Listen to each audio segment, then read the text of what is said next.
pathum ania zanina hian Tuikua South branch way me section 3 zone thanan laia Tuikua South le Tuikua North hi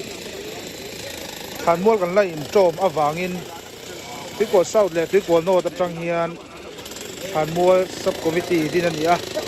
sumi hnuaia chuan Tuikua South le Tuikua North hi a in chokin natlanga section te than lai tur ruam man ania zanin hi section 3 te lai zan ania zanina hian Tuikua South branch way me suai tu lamte local council lamte le than mual committee lamte miron toyom boka tin section 3 mai ba ka section dang ten miron toyom boka hei kan thanem khop maya za hian mi za som hi kan chuang toin kan sia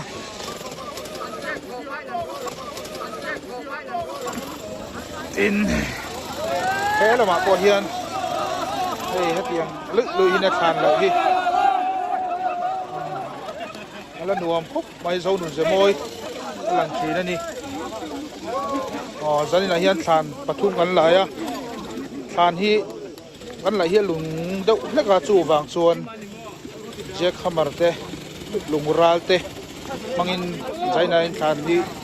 kurthum lai zo man kan tum ani